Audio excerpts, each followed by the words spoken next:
King Aldrich sat at the head of the long oak table, his crown slightly askew, as the royal seer finished delivering the prophecy in a voice as calm as it was chilling. "The youngest daughter, Princess Elira, shall be the one who brings about your demise," the seer intoned, her gaze unwavering. For a moment, the room fell into complete silence. The courtiers exchanged nervous glances, the servants froze mid-step, and even the royal chefs, bustling in the kitchen beyond, paused to listen. Every eye in the room turned to the king, waiting for his reaction. What would he do? How would he respond to such a dire prediction? King Aldrich didn't flinch.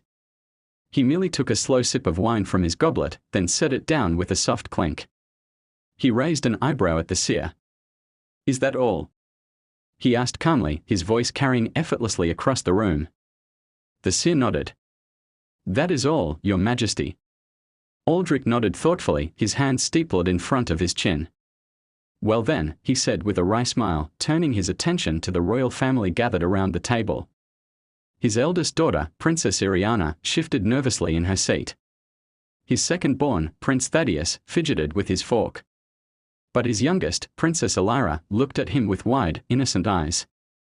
"I suppose we should all enjoy dinner," the king continued, his tone almost too casual. "After all, I've had a long life. If my youngest truly will kill me, I can't imagine a more fitting end." The tension in the room thickened. The courtiers and nobles exchanged uncomfortable looks, and the servants carefully brought forward platters of roasted meats and vegetables. But no one seemed eager to eat. Elira, her tiny hands clasped nervously in her lap, stared at her father in disbelief. "Father, I would never." "Of course not," Aldrich interrupted gently, his smile kind but sad. "But we all have our roles to play, don't we? I've ruled this kingdom for decades, and if my fate is written in the stars, then who am I to change it?" He raised his glass, as if toasting to some unseen force. The royal family, too stunned to speak, sat in silence. The servants began distributing the food, but the usual chatter and merriment at the king's table were conspicuously absent. The roast boar, which should have been the centerpiece of the evening's feast, now seemed a grim reminder of the king's acceptance of his end. The youngest princess poked at her food, her face pale. "But what if the prophecy is wrong?" she whispered. Aldrich chuckled softly, his laughter rich but tinged with a note of weariness. "Then we will all have learned something about fate, won't we?" The meal carried on in an awkward, strained silence.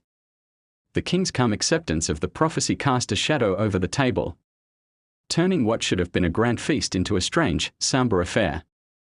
His eyes flickered occasionally toward Elira, not with anger or fear, but with something deeper, an understanding, perhaps, of the inevitable. No one knew what to say. No one could find the words to break the tension. It was Thaddeus, the ever-observant second-born, who finally spoke. "Well, I suppose there's no harm in enjoying the food while we can," he said, trying to break the ice. "If we are all going to die eventually, I'd prefer to do it on a full stomach." The attempt at humor fell flat, but it at least broke the silence enough for the rest of the table to resume eating, albeit in a subdued and uncomfortable manner. As the meal wore on, the awkwardness never quite lifted, and the unsettling knowledge that one day Elira would bring her father's life to an end hung heavily in the air.